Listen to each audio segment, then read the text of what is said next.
podcastjuice.net. Crime. Let's get it together. Education. Let's get it together. Marriage. Let's get it together. Politics. Let's get it together. Full circle. Poverty. Let's get it together. Race. Let's get it together. Full circle.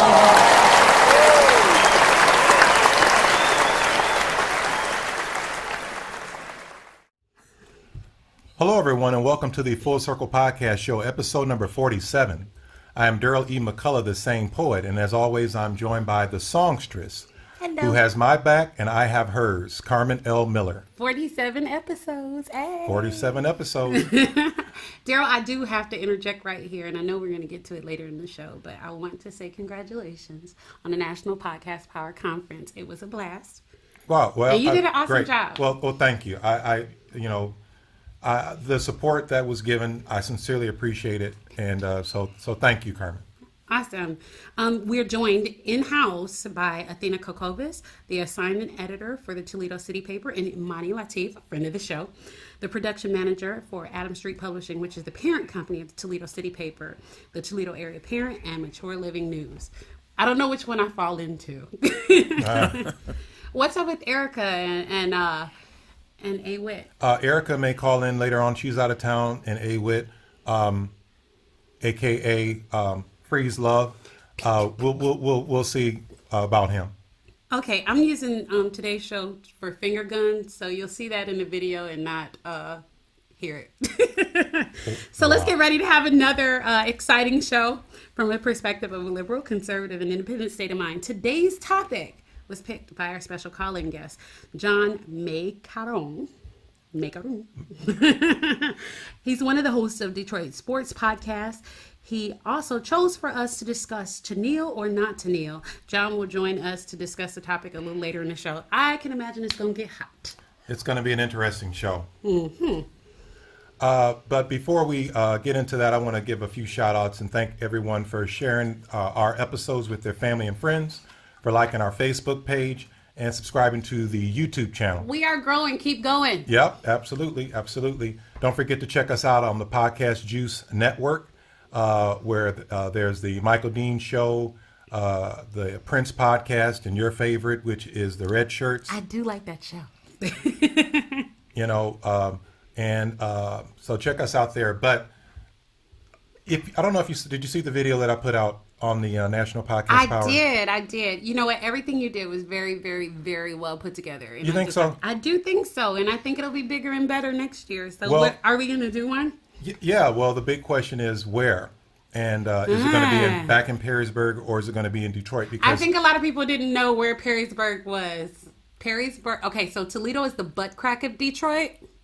Perrysburg is the dangling participle. And I like that there's a hotel a rock throw away. You like that? Nadia was very accommodating. I probably shouldn't say that because I throw a lot of parties in Perrysburg. Wow. But I mean, Detroit would be another element. We will just see who gives us the most support from the newspapers and things like that to help us to sell tickets. So we'll see. Awesome. We had the Detroit contingent in the house. That was very, very cool. Also, I want to thank our gold sponsors for the National Podcast Power Conference. We really appreciate your support for our first annual conference. Libsyn, who offers the best, most complete podcast hosting available. I've used Libsyn for, I ain't gonna tell you how many years. Yeah.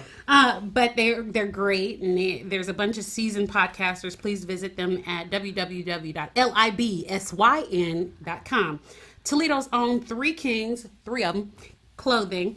This is an apparel company that supplies quality clothing with a connection to pop culture and current events, and they're my boys. Visit them at www.3kingsclothing.com. And also our friends at Podcast Detroit and IT in the D. They kicked it, okay? Any podcasters looking for a studio to record their show, check out Dave and Bob. Tell them the Full Circle Podcast Show sent you. And we've got more slots for sponsors. That was all the commercials in the beginning. Right. So if you're interested, contact us at fullcirclepodcastshow@gmail.com. But again, a special thanks for our sponsors. They really helped out for the success of the National Podcast Power And can Conference. I tell you that IT and those boys come prepared. I'm trying to tell you. I don't care what you need. They're like the MacGyver of podcasting. Well, the good news is I think they use us as a guinea pig because they're going to do the same thing in Detroit, which is fine. You know, Nice. Which is fine. You should wait. So whoa. So they about to bite our style?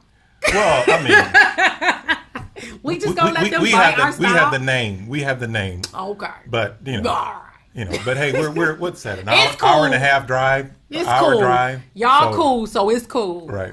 And hopefully we'll get to go there and speak there. Let's get right into the show then. What's going on in the world? Well, first off, we want to send our prayers to the family and friends of the ones that are dealing with the mass shooting in Las Vegas, where last count, I believe it was almost 60 people who were dead and 500 injured. Can I take a second for that, though? Because at this point, and I know we haven't gone into politics yet, but thoughts and prayers ain't enough no more. Something's got to happen. Something's got to change, bro. You're not going to get an argument. There is absolutely no reason why somebody should be able to have that kind of weaponry as a private citizen. That's how I feel. If you have a different opinion, hit us up on the podcast and we can discuss that. I know that's a show for another time. Wow, I'm gonna speak my piece on that, but we were talking on the National Podcast Power, and I wanted to give our guests an opportunity to speak. To tell a little bit more about themselves as we get into the subject. But, you're not going to get an argument with me on this because I work with a lot of people, and every time, we have work talk, and they're like, I bought another gun, and I'm looking at another gun, and especially when there's a mass shooting, gun sales don't go down, okay, they go up. So don't get me wrong. I was a member of NRA for years, and now that they've become so much more activist in terms of their right-leaning politics, I am now a member of Democratic Gun Club. But at the same time, the thing about gun ownership is responsibility. And I just think that if you are going to be a gun owner, you should not be mentally ill. There should be a longer waiting period. There should be regulations at gun shows. There should be regulations on online buying. I can buy a gun quicker and easier than I can get married in the state of Ohio. It's crazy as hell. Well, nobody gets married anymore. Everybody lives together. Yeah, shut up. Okay. But we back at it. Back into the show. So last podcast, we talked about podcasting, the wave of the audio future. What are your thoughts, Darryl? Because we're going back. Well, that show I thought was it will go to that podcasting audience. It's about 400 downloads so far. Are you feeling some type of way about that? Well, you are. You feeling some? Y'all better go back and watch that. I don't want Darryl over here feeling like There's certain shows that we do that go for a certain audience. I know. And They're niche shows. And there are other shows that are like this. This will do well in downloads. I have no doubt. Okay. Oh God, here we go. Not to mention with the guests that we have. So let me just give you an opportunity to speak to our guest to the left. Amani, please tell us about yourself and what you've been doing. Oh, like my entire life, or just in general? Your entire life that you can sum up in 2 minutes.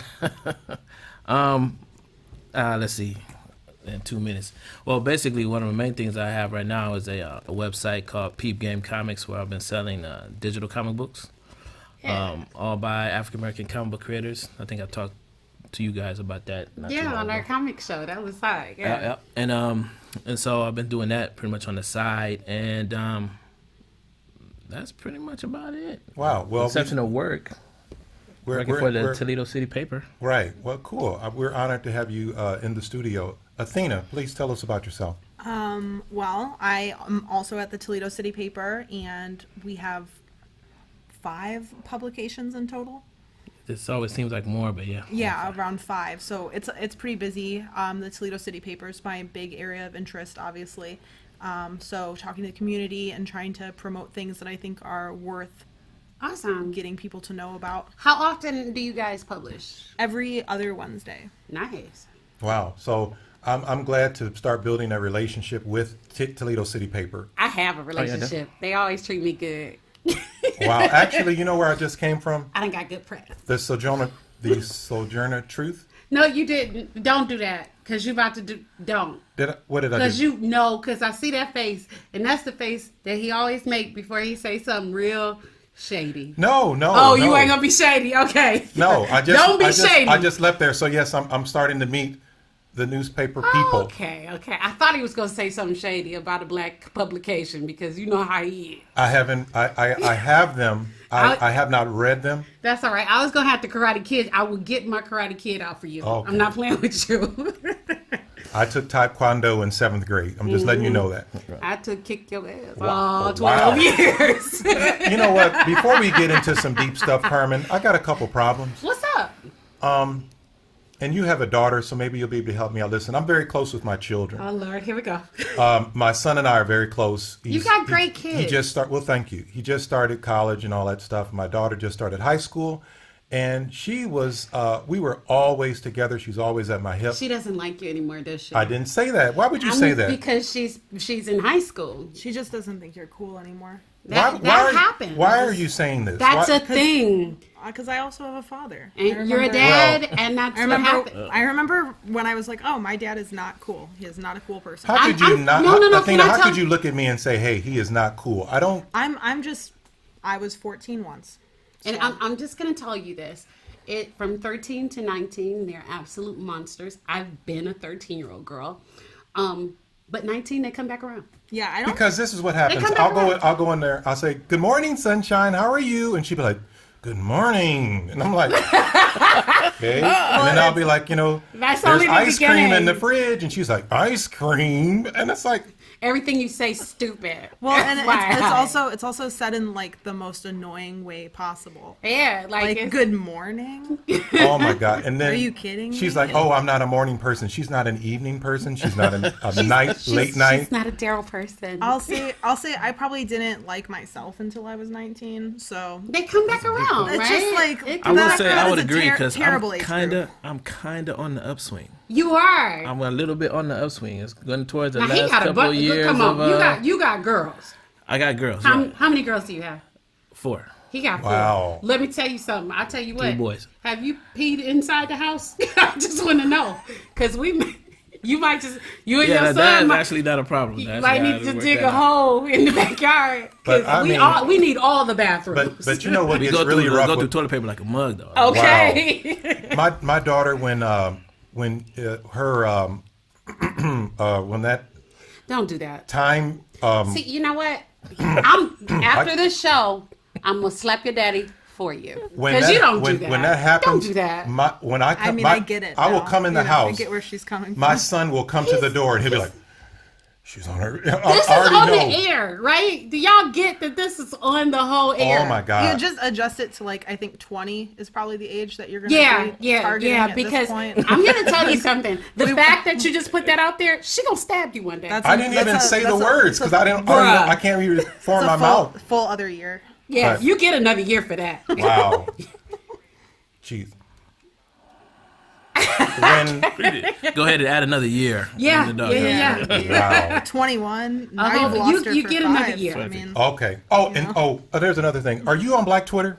I am Black Twitter. What do you mean? Wait. It's like, are you on Black Twitter? Yeah, I think it's not a separate It's not channel. a section. It's not like Black It's not. Planet. No. We are Black what Twitter. is the login code for that? There is no login code. Nobody sent me one. No, I'm sorry. Well, I'm sorry, girl. You just got look. I've been waiting. You need the secret password. Maybe I'm not on Black Twitter. Maybe I'm not on there. But they were going crazy about something about beards and all this other kind of stuff. I don't know. Beard game almost got people divorced. I happen to not care for a beard. I like a nice, clean shaven guy or a decently trimmed goatee. Some facial hair that looks neat. I'm not a beard girl. I'm not like the lumberjack, What's braid it interesting, up. it's not about beards at all. I think they're in the group for everything that's neck down. And I think Listen. so. I don't think know. that's the whole point. That let me tell you has something. I nothing have to do not, with their facial hair I have not been to whatsoever. the beard gang groups on Facebook, but from what I understand, there are some people who will be filing for a divorce. you take the oath on that?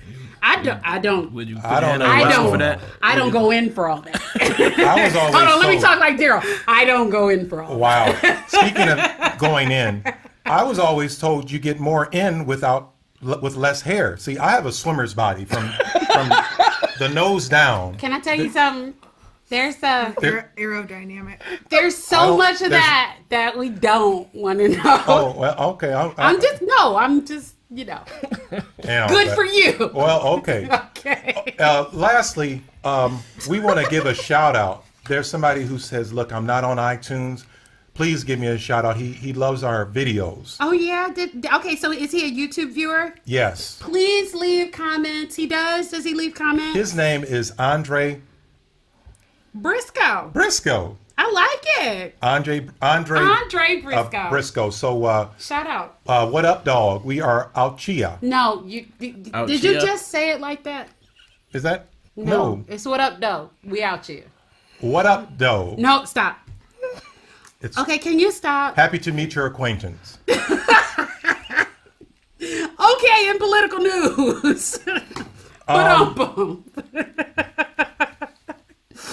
This is going to be a political. This whole show yeah. is going to be like a powder keg, dude. So let's go there. What I want to do is I want to talk to the Puerto Rico situation because that was one of the major blunders from the White House this week. This dude said, your boy, said Puerto Rico, if you didn't know, surrounded by water. Big water, like an ocean. Now, I don't know how many of y'all have actually been to preschool, but they tell you that in preschool. So, logistically speaking, he said it was more difficult to supply the people in Puerto Rico than, let's say, mainland America. However, I have a problem with that. I take issue with that because we have the biggest and best and baddest fighting force in the world, okay? And if we can police the entire world, how the hell can't we supply Puerto Rico? Okay? Well, That's unconscionable, number one. His blatant indifference to brown people is unconscionable. Period. End of story. I was looking at Fox News before the show. Okay, no. That's where you lost me. That's where I'm going to cross I'm the line. sorry. And the president was speaking. He has a plan. What is it? He had a plan. This is top secret Oh, stuff, right. Carmen. Apparently, his whole presidency is top secret stuff because he hasn't done anything. Okay. Here's the problem with a quote unquote plan. People need stuff now. Okay. There's no water in certain places. Food is scarce, and people have a hard time getting to and from the supplies that are sitting wherever they're sitting in docks. Why not send the correct amount of troops that are already stateside to help? I'm sure that Puerto Rico will get the necessary help. It's going. It's happened. It's been they've endured a series of hurricanes, not one, not two, but three. Okay, and in terms of devastation, they've bore the brunt of devastation like no other place in this nation. Okay, save the Virgin Islands. Why are we not helping them at the same levels as a Florida or a Texas? What is the issue there? Okay, they are Americans too. Right. Ocean water. Big water. I know one of the problems has been because of the devastation there are the airports that they have been pretty much completely out of commission. So landing large like flights that have a lot of supplies. I can respect that. I think like there's been a slow start to this. I think that by now a lot of this probably should have been figured out. But I know right after it happened, I mean, being able to safely dock boats with supplies, being able to safely transport the amount of supplies in a plane has been difficult. I would give you that, if not for Royal Caribbean, Pitbull, the San Francisco 49ers, and all the other celebrities who've been able to distribute aid. Royal Caribbean and Carnival Cruises loaded ships with supplies and docked in Puerto Rico before the U.S. government. Yeah, that's a problem. That's a problem. What's interesting is this is even a discussion because I'm not sure what the whole issue is as far as, their statehood, but there's still our responsibility in the fact that there is much of U.S. territory as D.C. Right. The fact that it's even a discussion is just odd. But if Donald Trump was there the very next day, people will say he should have been there that night. No, I mean, I think they scrutinize every single thing. Because he's the president of the United States. That's his job. I think what it is that it's like I'm trying to think. Okay, what if Obama was in office or even Bush? And I'm looking at it like, okay, it wouldn't even been a discussion because everything would have been deployed and aid would have been disseminated pretty much. I'm sorry, it would have been unspoken. I don't want to talk over you or anything, but here's another place where we have this is actually speaks to the real problem. There are government positions in the hierarchy of government that are in charge of the logistics of how government works that are unmanned. Okay, our State Department. 40% of our State Department, the heads of our State Department, don't exist because the positions aren't filled. Mm-hmm. This is a problem. And he fired those people. I understand that, and I get what you're saying.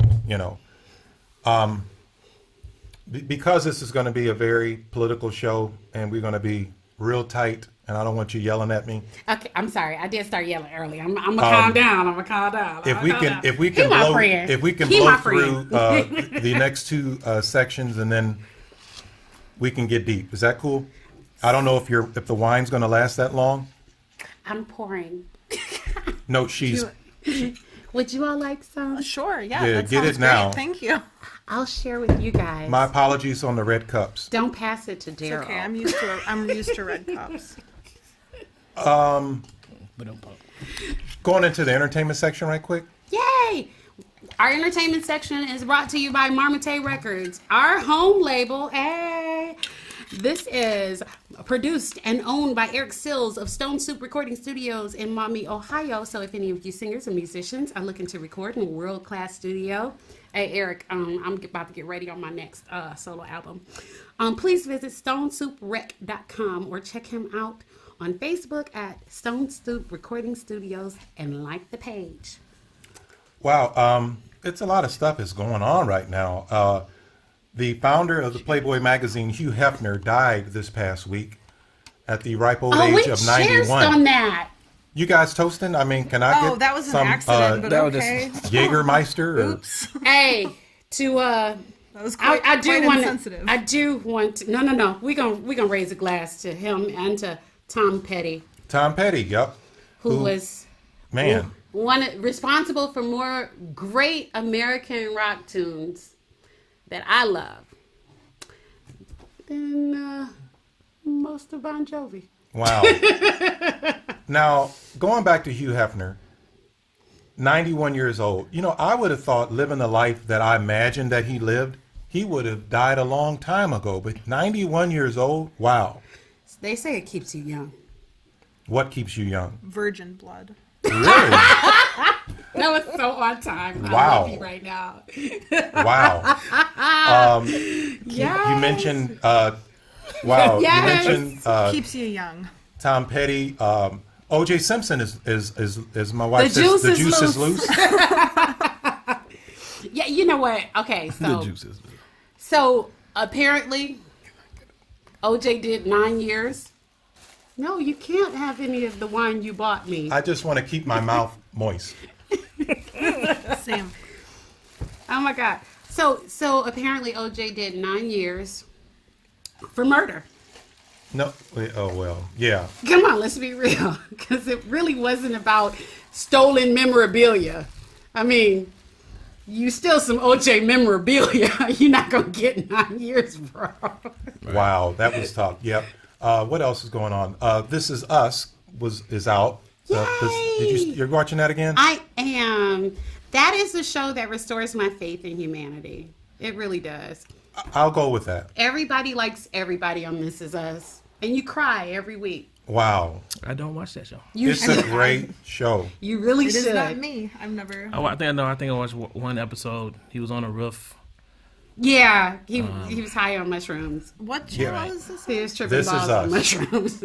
This is Us. the Great mushrooms show. Tell me more about this show. This show it's pretty incredible. It really What is. time? the mushrooms pulled you in. Yeah, right. It's got some great I was writing. And that curious show before that, but that show has an agenda like most shows, but Don't it's not go as there. visible. I think it's What's the agenda? What agenda? Don't do it. there's shows that have an agenda. Don't, don't there's ask. Don't ask. they're pushing the interracial thing on television. Oh, God, here we go. Every show has something gay. I mean, Here we go. so, but yes, I know that that's life. You understand? But This Is Us is a different type of show. It's a great family drama. It really is. It's a dramedy. It's kind of fun.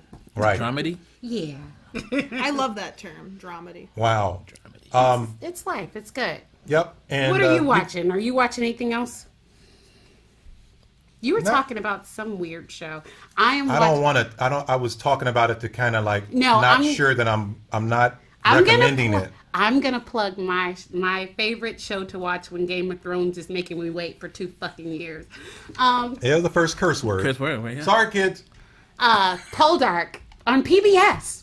You guys should check it out. What's this show? Poldark. It's Pole Dark? Poldark. Captain Ross Poldark. It's Is this a one of those period shows drama. like what you were like in? It's a What pirate was that show? real foul American Gods? No, it's not like American Gods. No, it's not.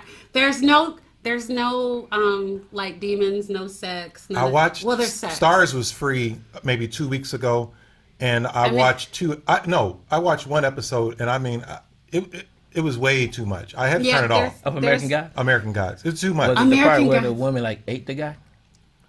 Oh, I remember that. Bill Quick. Right on, right? It was. Yeah, it that was too episode much. one. That was the Is first this one. where? That See, was the this first is one. what the problem is. No, it's And not we're gonna that. get It's into not like that. that at all. But it's like It's on That was definitely- PBS. That was definitely an is agenda crossing there. the line. Every show is like, oh, we got to be more that explosive. was We got to that's be like more. Stars. I see what you're I'm doing. talking about Yeah, PBS. Where's it going to stop? What happened to Richie Cunningham, the Fonz? Richie Cunningham is making those movies and he's directing those movies now. But hasn't TV always pushed an agenda? I don't know if I see that as necessarily a new thing. I think the agenda now might be a little bit more like liberal, do you think progressive. that Happy Days had an agenda? yeah. Yeah. I think All in the Family did. Jefferson Happy did. Days definitely had an agenda. and we weren't on it. Sticks was on. Why do people say that? Sticks. There was a black guy on 2 episodes. And just whatever because- happened to him. Just because I can't. It's like okay, I watch Seinfeld. There's not one black character on that show, but I still can relate to it. That's but- my of life. course. But it was That's funny not what that I'm there was a saying. whole episode where they talked about where George had a black friend.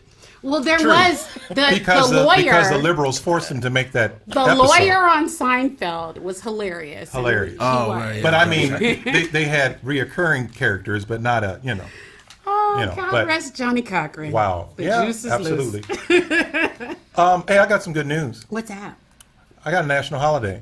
Okay, so yeah and no, because there are actual holidays that we've been ignoring because you make these up. No, this. Oh, you know what? There is one that was before that. It was International Podcast Day. That's a Was it thing. okay, That's an that's actual real. thing. So I want to say Happy Podcast Day to See, all of our that's an actual podcaster thing. friends. Belated. Yes. It was, and when do you stop? There was It's like, National Girlfriend's Day. That was a real thing. my Today- birthday today's National was Boyfriend. Sunday. And today's National Boyfriend's Day. Wow. Hey. My What's birthday up, was bud? Sunday, and people are still like, "Hey, happy belated!" When does it stop? It's like, okay, you're 2 No, days late. can I tell you Thanks. something now? This is October, so October people tend to celebrate their birthday all month long. Oh, people are like, yeah, it's my birthday week. Birthday week. Oktoberfest. My husband has been Oktoberfesting since October 1st. Wow.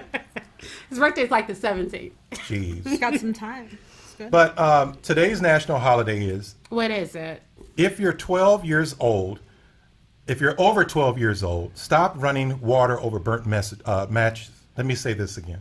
Yeah, you're what? Why? What should we If do you're instead? over 12 years old, stop running water over burnt matches. That doesn't make any sense. For I know people who light candles and then they immediately go to the faucet and they run water over the burnt because they match. don't want their homes to burn down. Yeah. Yeah, but hello, nice to meet you. You I'm do just that? Do you have what should I do instead when I have a burnt match in my hand? I don't- So when there's a thunderstorm, do you turn the lights off? Yes. You don't have to do that. You turn the TV off and Time out. You don't have to do that where? Anywhere. BS, because here in Ohio, Toledo Edison has not grounded every single wire. Well- I happen to know because they're hanging in my backyard. People, when there's a storm, keep on watching TV. I keep the lights on and burn your candles and just throw the match in the trash can. Oh, in the geez. trash. That's No. the scientific reason for the lights. Then there's the black grandmama reason. Right. That's what that is. That's basically that. Oh no! Let me tell you why. We used to go Y'all in. hush. We used Turn to off them lights. get in the basement. Right. Remember?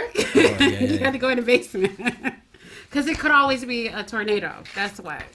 Oh, wow. Yeah. We have those type of what do you call them? Are there old wives' tales or Superstitions. okay? Yeah. Oh, wait a minute. You know what I forgot on the entertainment side? What's that? Your movie's coming out in October. Boo 2. Boo. I don't like Medea. Really? I I thought no. all black people like Medea. We've had this conversation several times. Wow. We have had this conversation. Blade Runner is Yeah, what that's I'm coming talking out. about. That's coming out very That's soon. what I'm talking about. Quite soon, October 6th. But you know what's funny? I was just talking about Medea 7? over the weekend. I can't even think of the name of the movie, but it was the scene where the woman does the wedding, and she has she has people hanging from the rafters of the I know what you're talking sanctuary, and they have wings like Because it's they're got my girl angels. in there from Blackish. Oh my God! Yeah, it oh was on, God! Is that oh geez? She was the wedding planner. She was just like, yes, spring in Paris, and then you walk into the sanctuary, and there was people actually. Diary of a Mad Black. Why did she get married? Woman. One of I them. don't Who can do bad all by herself? I don't know. Some of those shows are funny. Is that the name of the movie? The one when Part he's in 3. prison, when she's in Right. prison or whatever, I don't know. and the woman walks up and he goes, young man. He You calls can- the woman can't young find- man. It's wait, hilarious. a good man is hard to find in a beauty shop between. I'm sorry. Wow. I'm sorry. I can't do that. I just don't. So we've had some fun. Now it's time for the fun to run. Oh God. Here we Bars. I just rhymed. go. If you can see my Oh, face. I thought we were going to be talking about bars next. By the time, No, I've heard that in the I was streets. like, okay. by the time you see this video, and my face, Wow. just saying. So we've had some fun. So we got to get into a very serious subject. And Okay, let me sip this real hard before I start cussing. we're going to get into our topic. I made a mistake here. Do you see that? I'm glad you I did. did, yeah. So, We're going to get into our topic, to kneel or not to kneel. Reports are showing up to 24% a reduction of viewers for the NFL league when compared to last year. oh Lord, here we go.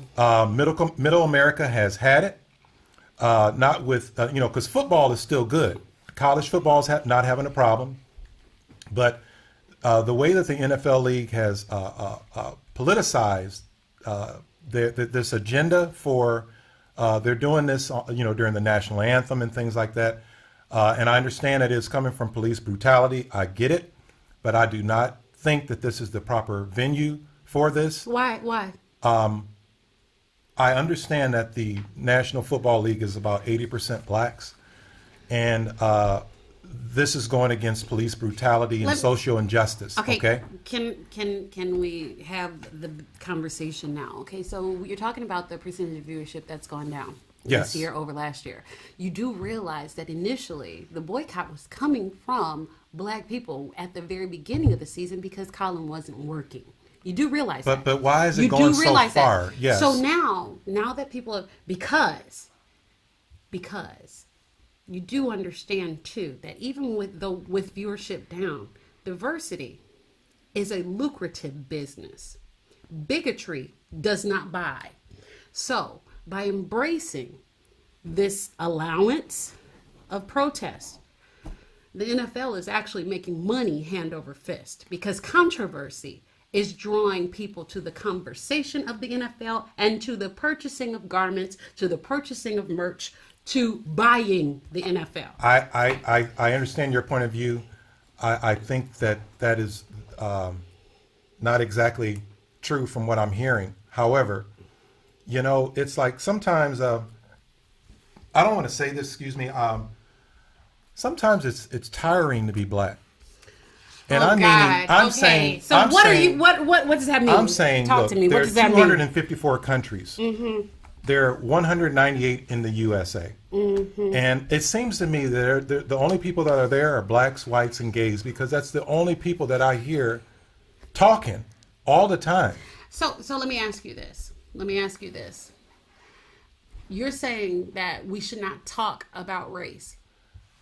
Or is that what you're saying? I would like to have a race-free week. That would be great. I'm afraid you can't do that because you're a black guy. I know that you want to not be, but that's a thing. And even though race itself is a social construct that means absolutely nothing, the fact that racism still exists means that it has to be confronted. Please. I want to speak on a couple things. You said, go back to the point you made about whether or not it's a proper venue.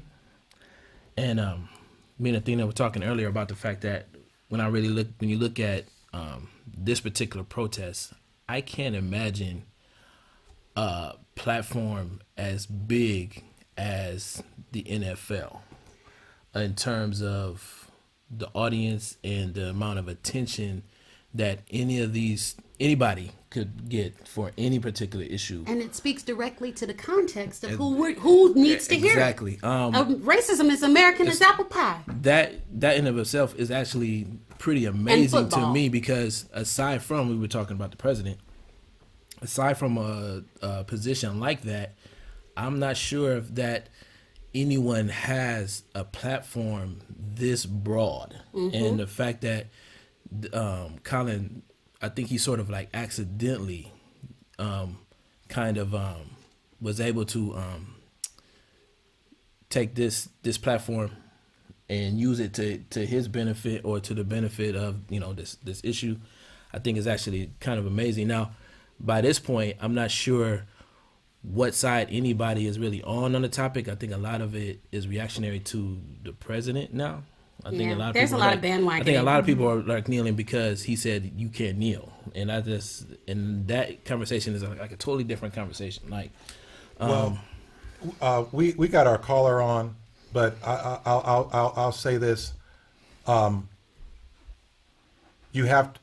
believe that you should respect the flag. Why? The flag was not our flag. When the flag was created, we were still enslaved. It's been our flag since I was a kid, and all of a sudden this year... We were still enslaved when the flag was sewn. I mean, come on. So, okay, this is my... Let's be real. If we're going to believe in America, we got to hold America to its promise. What do you want, Carmen? Do you want to rewrite the national anthem? No. Do you want to change the flag? You know what? I'll tell you what. I would like to rewrite the national anthem to exclude that third verse that tells me that there's no home for the slave here in this country. And I'm going to tell you one other thing. The anthem was written when we were enslaved. The flag was sewn when we were enslaved. If we are to hold it to what it's supposed to mean, to the promises of America, to all men are created equal, to liberty and justice for all of that stuff, then we have to be honest about when it's not happening. Okay. I'm sorry. Caller, you there? Yeah, I'm here. Hi. Athena, make your point, and I'll address the caller. I was just going to say, I hear what you're saying about the history of the flag, and that's not something that I feel like I can really speak to as a white person, but I will say when I see the flag, I think of our constitutional rights, and I don't see any better way to respect the flag than to exercise your constitutional rights. I agree. So when someone decides that they want to kneel as a form of free speech, I don't see how that is doing anything to disservice the flag. I totally agree. And by that, the reason why I brought that into the conversation is because, you know, it matters that if we're all supposed to be equal in this nation, then we have to hold this nation to its own standards. Wow. Okay. Caller, please, what's your name and where you're calling from, please? My name is Aaron Califato. I'm calling from Cleveland. Hi, Aaron. Oh, Aaron Hey, is, thank you so much for calling in, Aaron. Aaron is the host of the Authentic Audio Podcast. Aaron, would you tell people about yourself and what you've been doing? Yeah, sure. Well, I'm a monologuist and a storyteller. Essentially what you all are doing, which is communicating. The two mediums that I use basically are live performance and podcast, radio. And so I toured the country for about 3 years around universities. And ironically, I created a monologue that sort of caught, and I was touring around the country doing a monologue about student debt and sort of the economic injustice of debt in this country. And so I did that for about 3 years. And then when I would do these performances, I would get in front of an audience at a college and I would speak and tell a story. And then we would sit down and have conversations like we're having right now about important topics and vital conversations. And so that sort of format of storytelling and then conversation in one sort of package was something I really liked. So I modeled my podcast, Authentic Audio, after that, and I've been doing it for about 1.5 years since. Wow. Great. Nice. Great. So, Aaron, you know today's topic is to kneel or not to kneel. Based on this, we got a couple questions for you. What are your personal thoughts on football players kneeling during the national anthem? So, first of all, when I was calling in, I was listening to the tail end of the conversation, and I think anybody listening, you know, it's important. I want to thank you guys for even having this dialogue in a meaningful way, because you all know this, that we can post stuff on social media, we can just do little blips and try to fit things in characters on Twitter, which is great, but to actually have a long-form conversation, and even if it's heated, but it's, you know, civil discourse is so important. So you're doing it, and you're doing the good work, and many people are doing it, but there's not enough, not nearly enough, so thank you for that. In terms of, I was thinking about this, you know, for me, I have not only no problem with it, and I'm sure there's going to be some folks that disagree. I know there are. I don't even know why it's a conversation. And I don't mean that in terms of what we're talking about. And just hear me out on this. For me, you know, the country, as far as I understand in history, was founded out of protest. Right. Okay? I mean, what if they didn't pour tea in the Boston Harbor? What if they were just like, oh, we ain't getting no representation? It's cool. You know? Right. No, Viewership will be down. Yeah, Right. and I know historically, I wasn't there. I wasn't physically there. We weren't alive. But in terms of what I understand from American history, you know, the American Revolution, the revolution part of it was a group of people, imperfect as it was, the ideology at the time, the way our economies were being built, even in the colonies, and obviously the horrendous way the economy was built out of the South through slavery. But and again, I am such a history nerd. You're giving me a history, Jones. Thank you. Yeah, I mean, but here's the problem, though. Many people, regardless of what side you're on this, for me, if you don't have a sense of history, if you don't understand just facts, then we can't, and I don't want to say can't have a conversation. It's very difficult to have a conversation, a civil conversation with folks when we're not talking about factual information.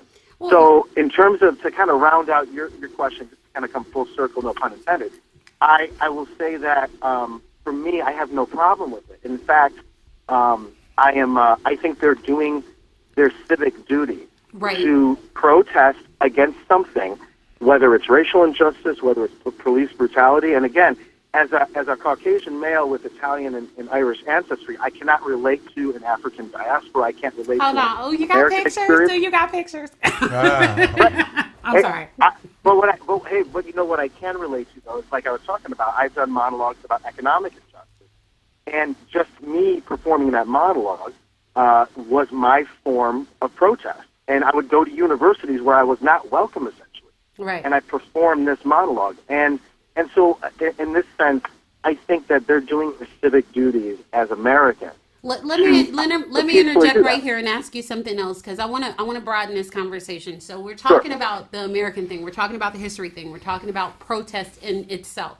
Okay, so looking with the long lens of history and how it arcs towards justice, and it always has. These are the things that we're looking at. Back in the day, those people who rebelled, who were revolutionaries, were seen as rebels back then, and now they're seen as the forefathers of our country.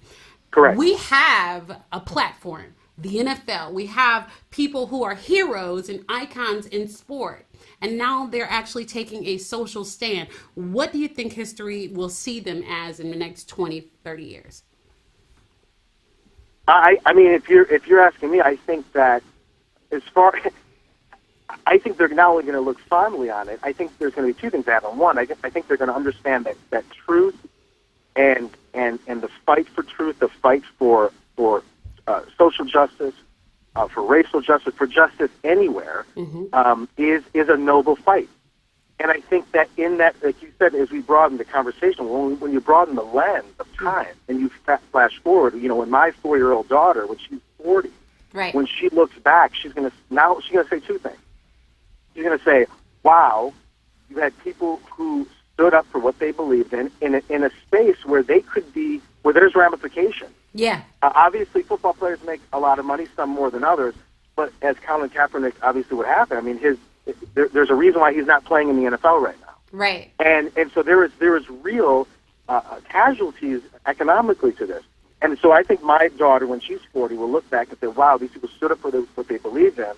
She'll say, "My dad wasn't nuts when he was telling me to do the same thing."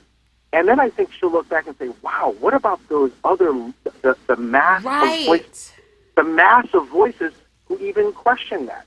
And I think she'll look back as we do historically and say, "Man, a lot of folks, not all, but a lot of folks were on the wrong side of history when it came to that. When it came to that issue." To that point, that's I'm kind of afraid that the whole conversation has been co-opted a bit. Just as an example, the latest Sports Illustrated cover has all these athletes locking arms locking and all arms. Of that, yeah. And you have Roger Goodell, you have LeBron, you have Steph Curry, you got all these athletes that are on this cover.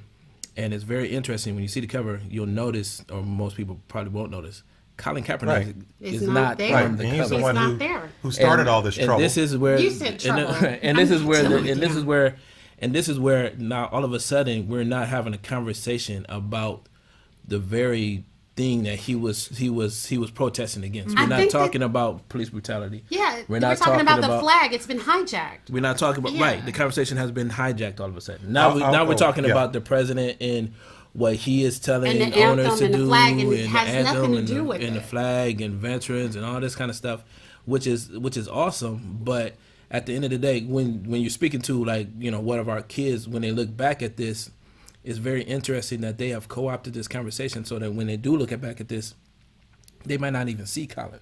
Mm-hmm. They might just see the good thing, the positive message that Goodell said in response to Trump, or the fact that just up in Detroit, like the Ford, the owner of the Detroit Lions, she was there locking arms with all the players. That's the thing I was saying earlier, is about the fact that diversity itself is lucrative, and the reason why the NFL has opted into this fray is because they know that in the end they want not white dollars, not black dollars, but everybody's dollars. Yeah. Well, I just we're going to have to move to the next caller, but I just thank you, Aaron. I just don't. I got to give him an opportunity part of this. To speak on how people can reach him. But yes. I just don't. Again, I do not agree that this is the proper form. Sports and entertainment. I come there to be entertained. You're starting. So you want the minstrel to dance for you? Well, you don't always get what you want as a viewer. Well, okay. Well, that's true. That's true. But I don't know if this is going to be a good thing for the NFL. Carmen says Well, Aaron, tell people where they can reach you before we let you go. Sure, yeah, you can find out about the podcast at AuthenticAudioPodcast.com, all one word, AuthenticAudioPodcast.com. And they can also subscribe to that podcast on iTunes and SoundCloud. And I'm going to be, actually, one of my next guests I'm interviewing is CNN's Van Jones. Oh, what? And I know for sure. I don't like him. Well, hey, I know love Van Jones. Well, I've already posted some stuff about it, and just to kind of preview it for my listeners and folks who are joining on. And I've gotten very mixed reactions. He's okay. Wow. He's a friend. He's a friend. He was a friend of Prince, so I'll give him that. But So Aaron, I probably am going to be looking for a new show to be on. So where can I apply? Wow. Yeah, you got. Yes. Well, this is the thing though, and I appreciate you having me on. And I think that this is important. Hearing everyone talk while I was listening, when I say it's divisive, but at the same time, the conversation is so important that we're having it, and obviously no one is, at least that I can see, we're being civil with each other. And I would just say this as I hang up, and Darryl, I respect the work you're doing, and I think you're, and not only entitled, I think the opinion that you have seems to be formulated out of a space of decency and thoughtfulness and all that stuff. And I think mine is too. And I think the issue, though, is I think there's another group of folks who are looking at this, and when they say something like, well, it's not an appropriate time, I know for me, just from an outsider's perspective, I'm just saying, okay, I don't know if there is I don't think we have to put protest in an appropriate box. And that's not to be disrespectful to your show. I just think that it's got to happen when the most eyes are watching. Right. And I also think the nature of protest, it's got to make people uncomfortable. You better tell it. It's got to make you know what I'm saying? I agree with what you're saying. Preach that thing. I agree with what you're saying, but I mentioned this on the last show, and as we say our separate ways, is that the last show is I'm going to tell you about white people, and I think I can speak for white people. You know what? Thank you, Aaron. I'll tune in for this. Don't mess with their property line. Thank you, Aaron. Don't mess with their dog, Oh, and don't mess with their flag. Okay, so I'll speak. You know to what's that. interesting That's about true. Yeah, you know what's so- interesting about that is that, but that's the whole point. It's sort of like, especially now, like if you look at, like, say for instance, like the civil rights movement, right? And I was thinking, what's weird is, like, I never had I didn't have a real respect for nonviolence and that whole thing, Right. but it was something interesting that happened recently. My brother Yusuf Latif. He's an artist, a visual artist, but he also does performance art. And he did this very interesting thing downtown Toledo, where basically he had stalls set up, right? And he had these pictures of black men in the stalls, but also when you walked in, he had a line of people, and there was a blind corner, so you didn't know what was in the stall. When you came into the stall, there was a black man standing there, and like the person would sit down, and this black man would say, I am not your enemy, I am not a criminal, I am not an addict, all these different stereotypes. They were denouncing all these different stereotypes. Okay.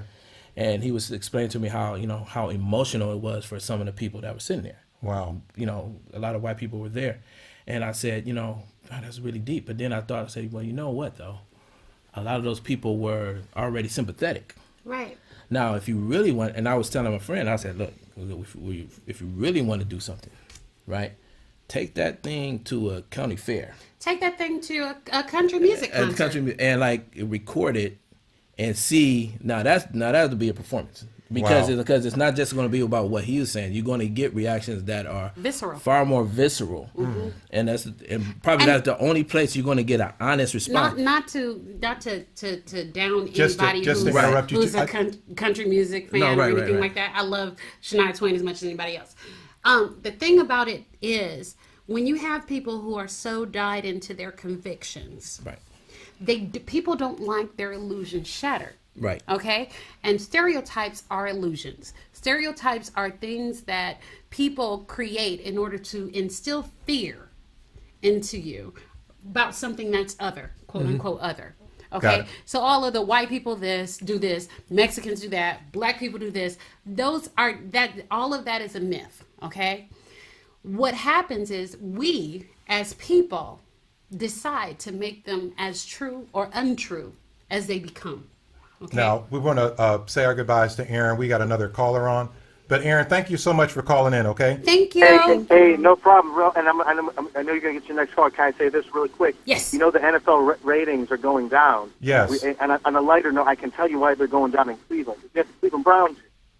That's why the ratings are going down. You ever seen the Cleveland Browns play football? That's not political. That's not racial. That's just bad football. Our See there, next see there. caller may not appreciate that, I'm from but thank Detroit, you. though, so you know we having us a decent year. I'll see you guys. Thanks for having Thank me you. on. Thank you. I think last Caller, are year you there? Oh, go Yes. ahead. they had the Is worst this Matt? ratings last year. Yes, it is. Hey, Matt Wood. Matt is the writer for Dogs by Nature for Cleveland Browns fans. Did you just hear that swipe at the Browns? Yeah, that dude's totally right. They suck. I love it. Okay, tell us about yourself, about what you do.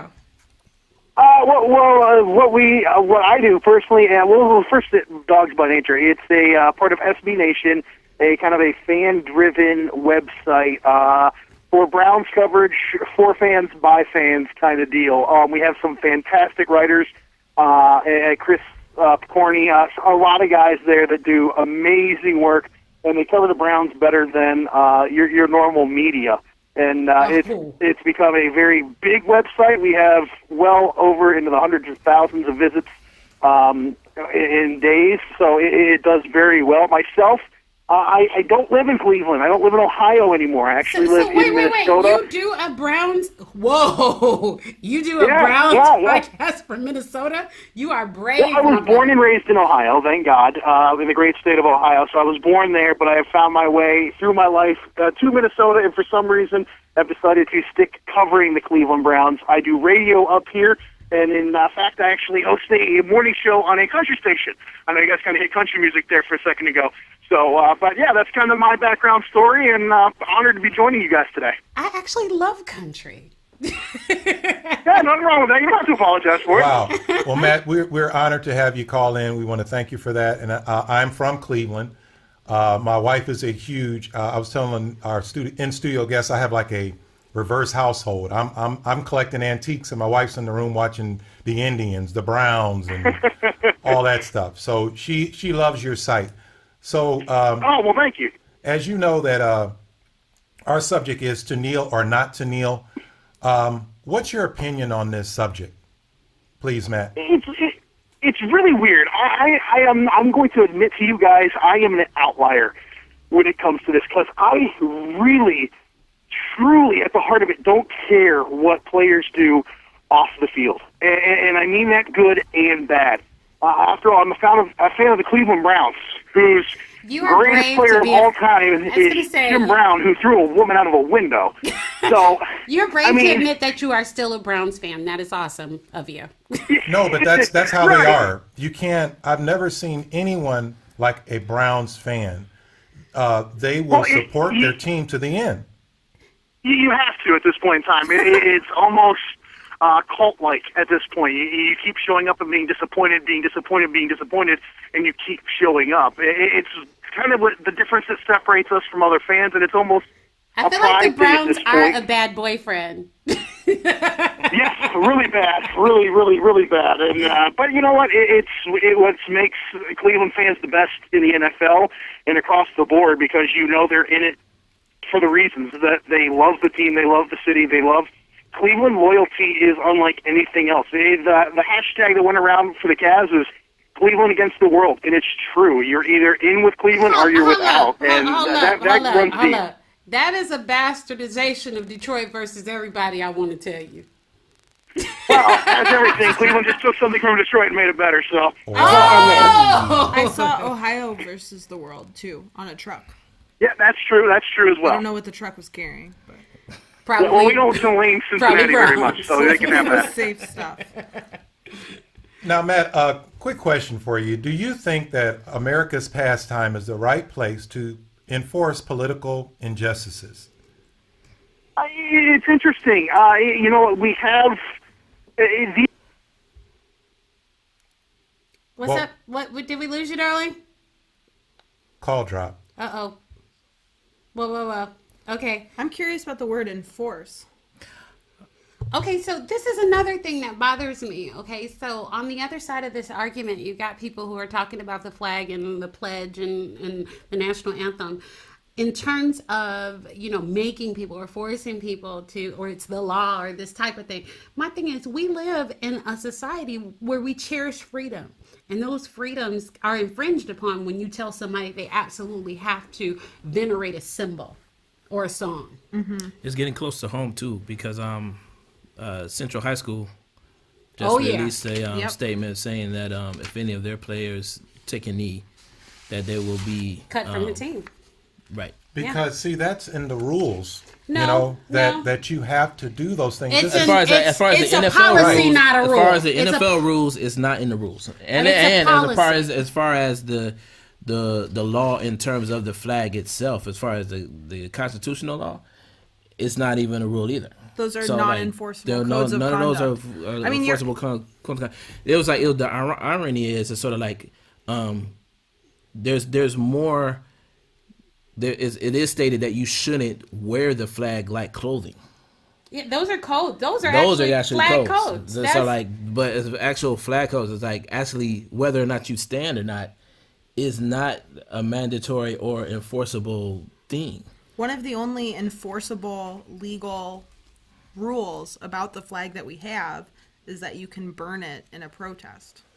The rest of it is non-enforceable codes that you should consider following. And here's the thing. It's like you're allowed to burn the flag. That's legally allowed. Here's the other thing.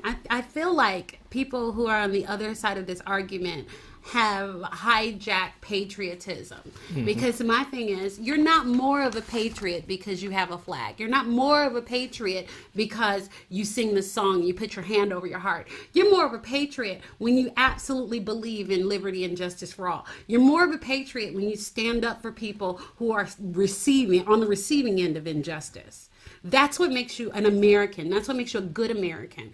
And in terms of just the songs and stuff, make this a country where people feel proud. Okay, mm-hmm.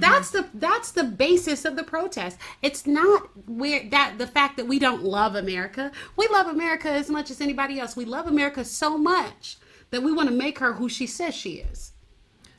I was thinking of the analogy of have you all ever been attacked by a dog? Yes. I've been attacked a couple times. Never. In my neighborhood, they're nothing but Irish setters. And, right. No. What you trying to say? One of them was like a pit bull. And it didn't actually get me, but I was like, it was just me in a bag with them between the thing. And it's like, it's interesting. Like the analogy is, it's like, I hate that dog. Right? What this dog was about to do to me, it could have killed me and all this kind of stuff. But the owner of that dog loves that dog. And it doesn't matter what that dog does, it's going to love that dog regardless. Right? And it's sort of like, and he might not understand if I come and kick that dog, why? But it's like, I personally have a personal, hatred of it because of what happened. Don't you be kicking no dogs. No, but you see what I'm saying? Like, what I'm saying is that it's interesting. Like when people, so you got a group of people that are looking at the flag like, why would you hate this country? Like everything that is done, and this same country treats me like a second-class citizen, if not worse. So it's like, so my relationship, it's like, you might not be understand it, but if you were on the receiving end of it, right, you would understand it clearly. But it's like, there's no way to bridge that gap. There are people who don't want to see that specific kind of analogy because they feel as if in order to criticize America, you're criticizing them personally. Because patriotism and nationalism are two different things, and they're very, very. Nationalism is a very dangerous thing. Patriotism is a noble thing. Nationalism tells you that America is the best country in the world. God bless America and nowhere else. Okay. Mm-hmm. Patriotism tells you that America is a great country among great countries in the world. God bless America and everywhere else. All right. Now we got a caller on. Caller, you there? Yeah, sorry about that. Hey. Oh, wait a minute. Now We got double callers. Now we Yay. got. I tell you what. We got Al Jenkins on. Al, could you hold on just for a second? We dropped a call with our previous caller. Yeah, we're going to wrap up with Matt before we get into the conversation with you. And we're so glad that you're here again, Matt. What we want you to do is tell everybody where they can find you, what it is that you'd like to share as far as your websites and all that good stuff. And we'll, Yeah, absolutely. Yes. It's Dogs by Nature. That's spelled DAWGS. Bynature.com, and obviously on Facebook and on Twitter and everything like that. As I said, we cover the Cleveland Browns better than anybody in town, and it's for fans, by fans, and I appreciate you guys having me on. But Matt, I gotta get this question out to you. Al, if you could just hold on for just 1 minute. Okay. So, statistics have shown that the viewership has dropped with the NFL. Why do you think that this is happening? That's interesting. Now, the Monday Night Football numbers just came out earlier today. They're actually up 6% from last year. But I actually don't think... Fascinating information. I don't actually think it's because of the protest. I think that's a part of it, but I think it's a very big answer. I think there's a lot of football on now. Mm-hmm. I think it's being played not as well. I think it's a quarterback-driven league with maybe not very many good quarterbacks. So as much as I think a lot of people point to that and say it's going down because of the national anthem protest. I think last year was a Tony Romo effect. Last year was the lowest but I don't think it's the whole deal. They've ever Wow. That was a Tony Romo effect. Well, thank you, Matt, and we hope to talk with you soon. Thank you so much for calling in. Thank you. Anytime, thank you. On that, it's like it was funny. We opened the show talking about everybody's favorite shows and stuff like that. The number of options that aren't traditional television right now are like crazy. Yeah. And like everybody's binge watching everything. So you've got Hulu, Yeah, but you still so got your many diehards options. that are going to sit up there, and Sunday is fun day. Well, I think they're going to watch now, football. I think those numbers are the real numbers as to how many people are true diehard fans. Right. I think it's since all those years when there weren't any options other than to watch football on Sunday, it's sort Or of like Lawrence Welk. You had those numbers. Those numbers probably were extremely inflated. Wow. And now that you have so many options that you can watch on your phone, you can watch on your laptop, you can watch on TV. Right. It's sort of like now that's people, and my kids aren't watching football. Well, Which you is a have, big thing. you have golf, Wow. the popularity of golf, too, by the way. Wow. We have That caller probably put a Al big dent Jenkins. Yeah. Alfred please. Jenkins, who is an offensive lineman for the 1972 undefeated Miami Dolphins. Whoop, whoop. 3 seasons with Cleveland Browns. Yo bad. And he also played with the Houston Oilers. Yeah. But so Al, tell us. when I played with the Browns, we were winning. Yes, they and were. we had very phenomenal coaches in that process. We were one of the best teams in America Al is at that time. That was before I was born. Wow. No, but you know what? Al is I'm kidding, Al. Al has called into the show before, Yes. and we appreciate that. Thank you for the time. We do. I value his opinion. He's Absolutely. a very upfront type of guy. So, Al, how have you been, Yep. first off?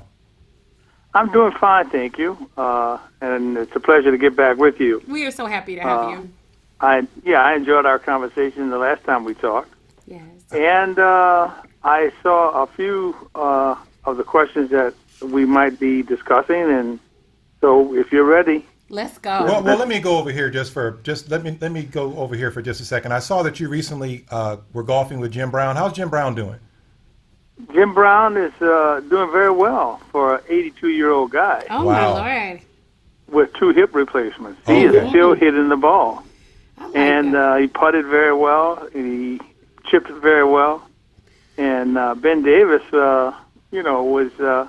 he hits the ball a long way. And so I was able to contribute a little bit. But it was all good enough as in a scramble for us Right. to come out victorious All for right. Well, for that's the good. alumni reunion. Hmm. Awesome. So Al, I kind of want to get into this, and I want to hear your thoughts from a former player in terms of you came along in an era where protest was really important. So how are you feeling about what's going on now? Well, I'm not overtly concerned about the protests and then the reaction to the protests by the president. What I do think is that, first of all, the young man who is protesting, Kaepernick? Yes. Kaepernick, because of the First Amendment rights, have the right to do it. So he has called attention to, the injustices that do exist, police brutality, and basically what you've got is modern day lynching. That's what I consider that to be. Now, Kaepernick paid severely for that.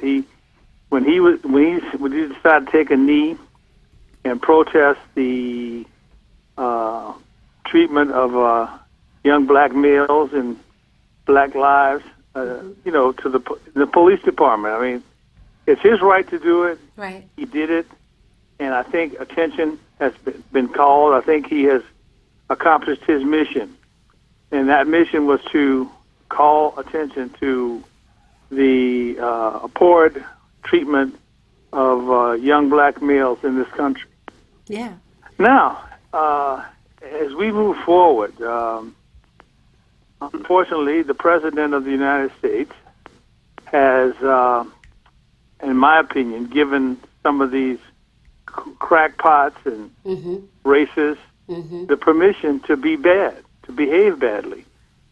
And throughout the country, and especially in New Orleans, people, since this young kid went in and killed everybody in the Carolinas in that church, a lot of these Confederate symbols, they've been taken down, or an attempt has been made to take them down because of the racism and the disparaging attitude that blacks have, and especially the South. Now, Al, just to go there, as we talk about on the show before, there's 700 Confederate statues. That's a lot of taking down statues. That's a lot of history that may be bad that's still being removed. But go on, Carmen. In Charlottesville, where we had the recent brouhaha, the statue is not removed; it's been covered up. Here's where I want to. I kind of want to interject, and I kind of want to drive this conversation to a place where we're getting. There's a statue maybe less than a mile from that one that they've just covered up, that they had the big fight about. I want to get to. There's one that's not covered up, and it's still there. Wow. Okay, I want to get to a place that we're talking about the racists that you said have been emboldened, have been given permission by this administration. And before I made a statement that said racism in America is as American as apple pie and the National Football League. What kind of racism did you experience in your days playing, and how has that changed? Or has it? Well, when I came into the league, there were various factions within the team who were racist. However, it was not overt. It was kind of a subdued element, and so right now, one of the worst things that can happen to any team, anywhere, is that you have a disgruntled group and you're not together. It happened to Miami with a young guy. They were riding the big black tackle. Can't think of his name at the time, but he was cut eventually from the team, and they both were let go. If you recall what I'm talking about, Miami had a guy. I think he now plays for Buffalo. The white guy who was doing it, but he was just riding the black guy pretty good.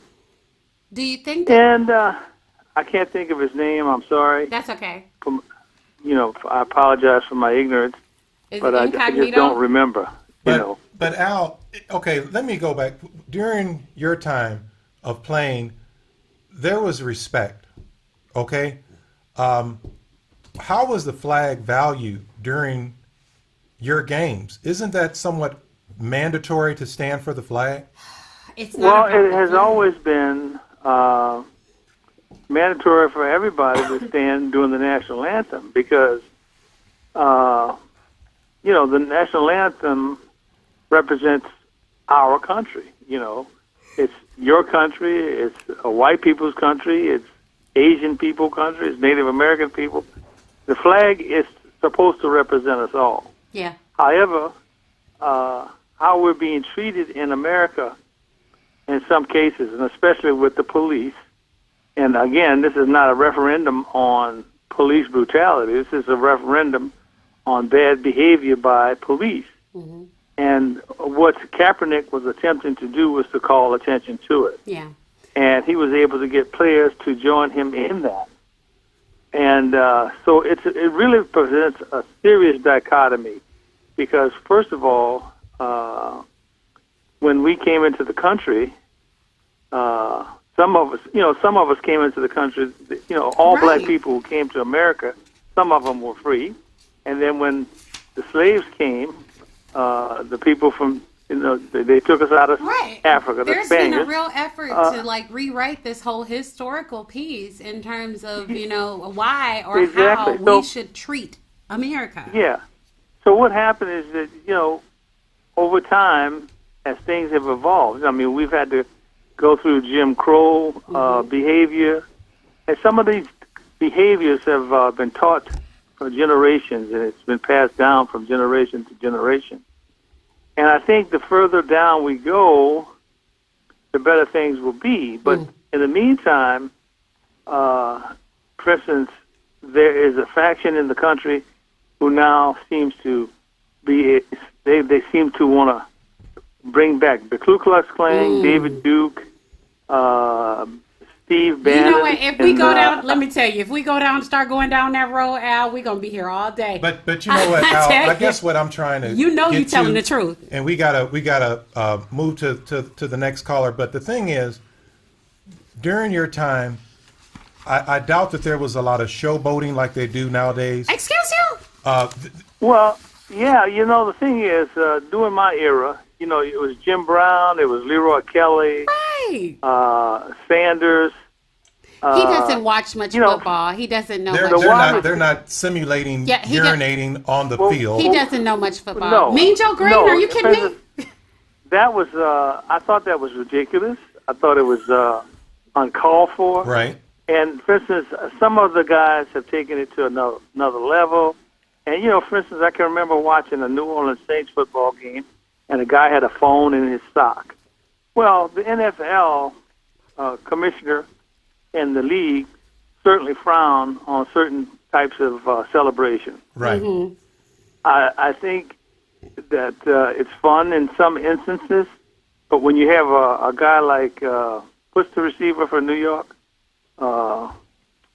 Odell Beckham. What's Odell. Oh, Odell yeah. Beckham Jr. Odell Beckham Jr. Hey, Odell.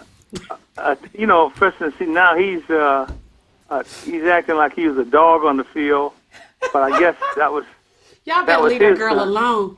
Anyway. that was his way of saying. Yeah. So I just think Thank that you. we're going too far. Once what's this saying? You give them an inch, they'll take a mile.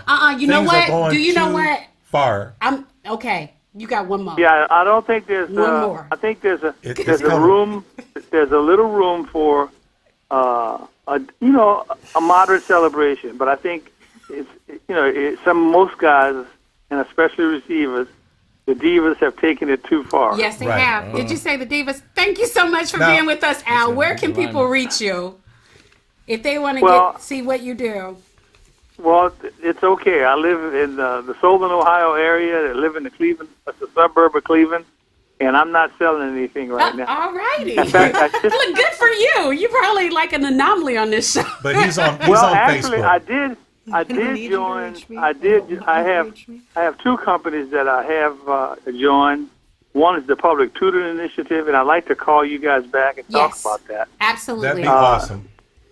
What we're doing is we're providing a tutoring for kids, for juniors or sophomores, and through high school to take the ACT test. That's awesome. And then there's a digital marketing company that I've joined forces with. Awesome. We will definitely have you back to discuss all of that good stuff. Thank you so much for being on the show. You bet. All right. Thank you, Al. Talk to you soon. Glad I Take could care. do it. Yes. I hope I contributed something. Thank You you. absolutely Absolutely. did, and we You- appreciate it, man. Yes. You bet. Take care. Bye-bye. too. Thank you. Bye-bye. That was the historical context that we really needed to kind of see about the league, because this thing is not new. Okay. Right. When we talk about, the aspect of racism, when we talk about protests, that kind of thing, this is not a new thing. Okay. Sports figures throughout history have been on the forefront of all the movements that were, for the advancement of civil rights. When you look at the runners who put their fists in the air in that iconic Olympic photo, when you look at Muhammad Ali, who tossed his gold medal in a river, in protest, these are the things that I respect a protest, but my concern is protesting. I get it. I know what's going on. The point has been made. As Al said, his mission has been accomplished. That means But Stop. are See, there that's still the- that's people? the- Go ahead. I'm sorry. No, you go ahead. I think that's an interesting point, whether or not the mission has been accomplished. Because there was an interesting story in Detroit. The owner, Mrs. Ford, has asked so basically she's saying it's like, okay, I need you guys to stop kneeling for the protest, right? Yes. Right. Thank you for the I notes. came That prepared, you yeah. came prepared. All right. So And check while it you're out. doing that, I'm just going to introduce our caller. Caller, you there? Yes, I'm here. Thank you for having me. This is our featured caller. What's your name and where are you calling from, please? Is your name Macaroon? Yes, like the cookie. My name is I John love that. Macaroon. Hello. I'm calling from Detroit, Michigan, and I represent the Detroit Sports Podcast Network. Hey, you know what? We are good friends with Detroit because myself, I am a native Detroiter. Wow. Now, Amani, did you have something that you wanted to share? Yeah. Yeah, He was well, not getting this, into- but and I think Carla can speak to this too. So, like the owner of the Detroit Lions, they recently, like the owner, she recently asked the players not to kneel, and if they don't kneel, she's willing to pay money towards a cause of their choosing. And she's even gave a bonus as to say like I'll do it in my name. Wow. Right. And I was thinking about the fact that, okay, one, that just sounds corny. Two, I'm wondering, okay, what amount of money Is would worth, yeah. fix the problem? One, and would it be worth it? You know what I mean? So like Okay. for instance, Yeah. for Colin, he's protesting police brutality. Is there a price that you could possibly put, not so much to like make him sort of sell out or something like that, but really it's like if you really are trying to solve that problem, is there a dollar amount that you could put to that? Can But- you? but- See, and then but- when he said that the point had been made. Right. Okay, if the point's been made, then are there still police that are being brutalizing people of color disproportionately? Yes. Are people of color being policed disproportionately? Are people of color being treated inequitably by police departments across this nation? As long as that's happening, then the mission is not accomplished. Okay, And go on, please. I was going to say, and I feel like if the point has been made, then the conversation right now would resemble more of the conversation that happened when Black Lives Matter really started taking stance. Right. But instead, we were talking about this earlier, that the conversation we're having right now reminds me so much of the conversation we were having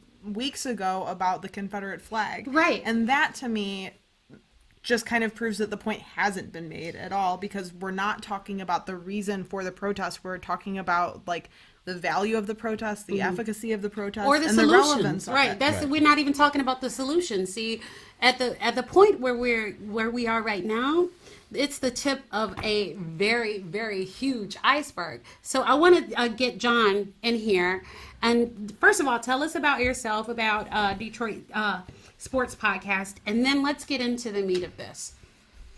No problem. Yep, me and my cousin Adam Strozinski, we started a podcast back in 2013 when there wasn't really a whole lot of sports podcasts in town. Me and my cousin, we love Detroit sports. We love, having debates about some of the hot topics. So we said, look, let's just get together and record the stuff that we would normally talk about at a bar. And since 2013, Adam and I have recorded a podcast each and every Thursday. And then in 2015, we added several other shows that became part of the Detroit Sports Podcast Network, where now every single day we release content, and we have a strong following via every aspect of social media, Facebook, Instagram, Twitter, and we just have at it with Detroit sports. We do tackle political issues, but in terms of podcasting, it's just been so liberating to be able to just turn on a microphone and let it rip. And in terms of what me and my cousin Adam enjoy doing, we love having debates.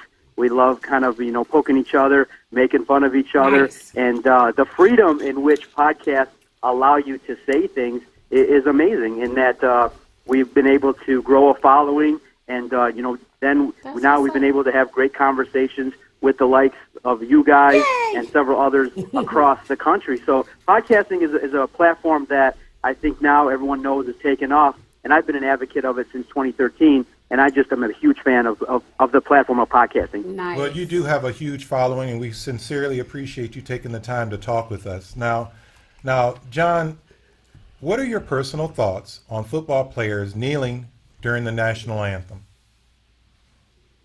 I respect your guys' discussion on this as I was listening, and it's a very polarizing subject, and it's one that I think more and more people are having, and it's good and fair to have these kinds of discussions. Now, obviously, I want to preface it by saying I'm just not telling people what to do. I'm just giving my opinions on how things should have gone and probably could have gone a little bit better. Now, my personal opinion is that, kneeling when the American flag and the national anthem is very polarizing.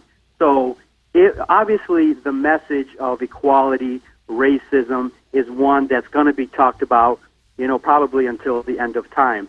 But in terms of how we come to solutions, how we work together as a society, when I want to get my message across, one of the things I learned from my parents was, look, if you're having a conversation with somebody, the goal is not to, infuriate a whole bunch of people and then become victorious in my message, or try to, do things that's going to set a lot of people off.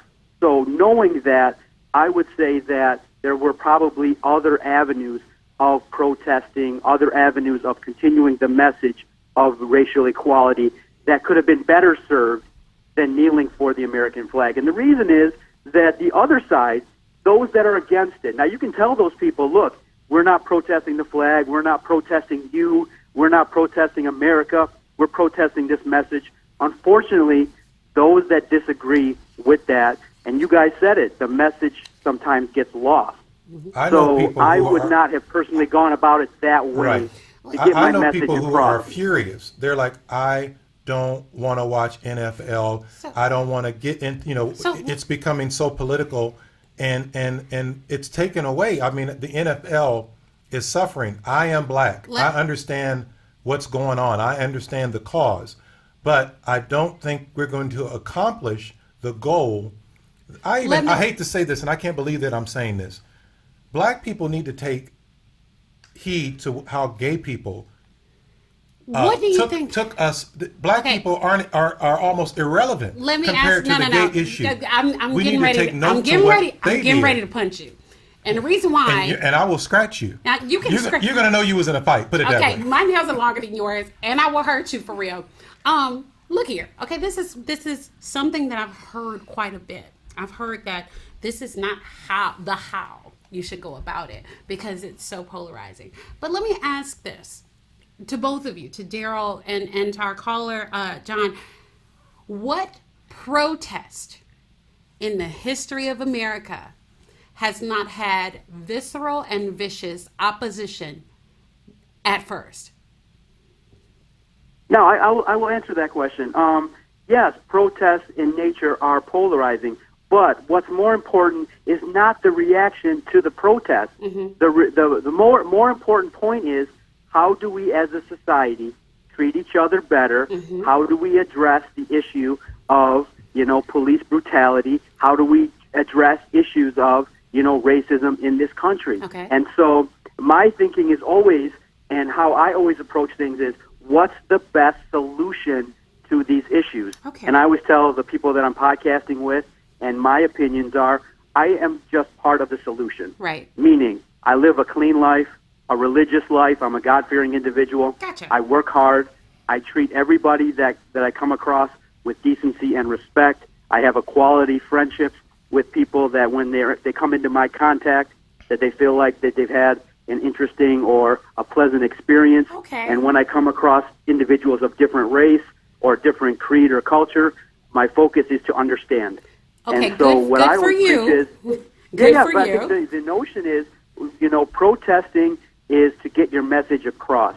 And so what I'm always of the opinion is, I'm still waiting for continued dialogue. I'm waiting for, different leaders to sit down together and come up with solutions. Otherwise, place you where- can protest until 2075. Okay. But if you want to come to a realistic solution, Let's get then there. alternative methods probably need to be taken because let's get we've there. been having this discussion since the 20s. Let's get Right, there. Let's right.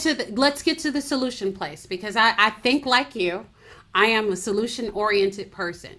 Okay? However, in the face of protest, where are the solution oriented white people? Where are you? Where's your voice? And why are you not on the forefront of getting into the fray with those who aren't listening? Because see, here's the thing. We've always had racism, right? We've always had issues struggling as black people to reach some sort of equity in this country. But we've always relied on our allies. And you sound like one. You do. We've always relied on our allies to be in the trenches with us.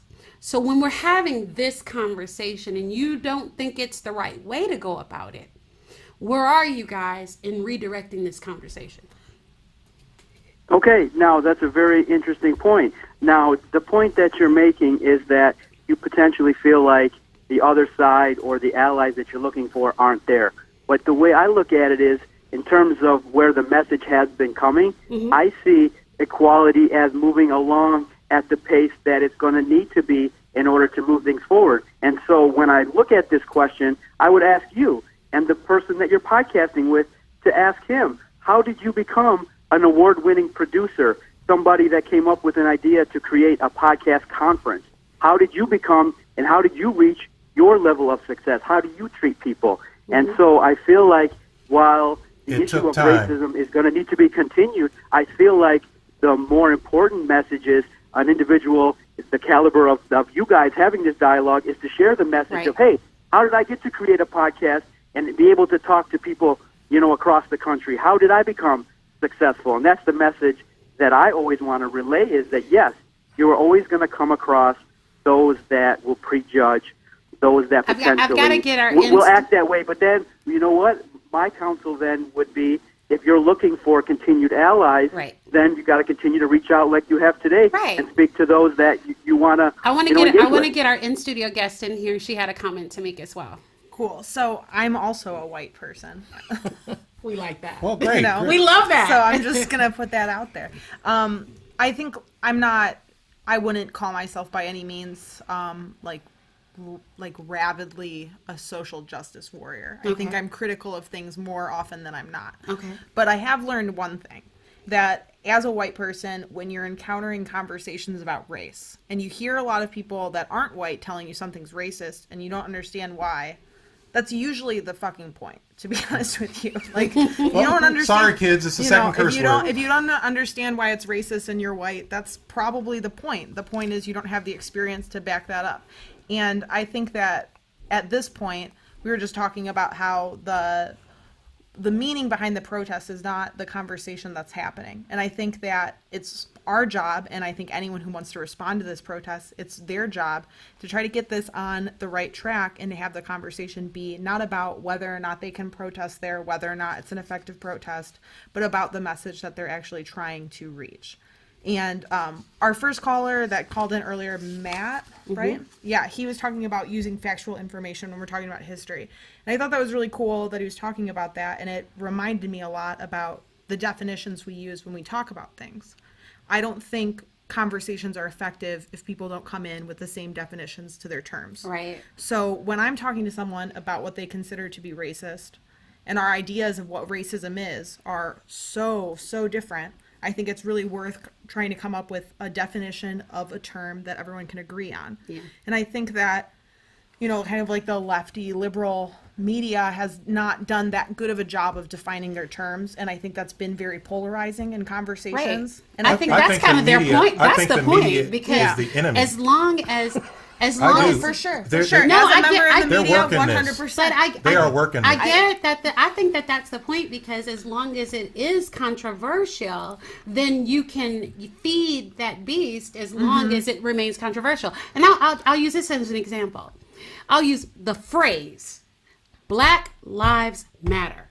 Right. Yeah. Okay, let's just use that phrase without the context of any of the deaths. Let's take the context of the deaths out. Let's take the context of the last 2 years out, okay? And just think about what that means. Black Lives Matter. How is that a controversial concept? You agree that they Whenever matter. you put black in front of a title, No, but it let's automatically becomes No, but controversial. Let's But it just shouldn't that be. means shouldn't no be. one else is That's what welcome. I'm saying. If this was a black No, podcast, that means the context, no Mexicans, no whites. No, We have to no, get to a point where we don't have to put black in front of the no. You know title. what's interesting And see, about that's- that? that's- I was like, go but ahead. I think that goes back to Athena's conversation about the terms. Yeah. Getting down to the exactly. terms Exactly. because even to a degree, in a weird sort of way, I don't think that naming your movement Black Lives Matter helps. If there was, It's sort of like- If there were- not If that it was I- white lives Right. matter, No, it would but- be considered racist. Well, not let's- that I disagree with the definition of the term or the Right. point that they're trying to make. I just think that had given the opportunity to put more thought into the idea, then I would say maybe we need a name that really speaks How to about exactly also? And sort of showing- like- How and about showing- just or not just that- adding the word also? But I think BLMA. it's interesting. The interesting point is that this was a hashtag, Yeah. right? So That it's sort of became like a movement. That it's sort of like it had far more. It was able to travel a lot faster Yeah. in Twitter and Yeah. on social media. But when it crossed the chasm of being an actual conversation Yeah. into traditional media and people's homes, people having conversations, They then, become like, terrorists. Then it's sort of like the integrity of the term sort of like started to fall apart. You know, it's like you really couldn't Because- have. that's a good It's hard point. to have a conversation around. And the- John, the- you can speak to this for me, because when you hear that with the context, it's almost a blame game to someone white. Yes.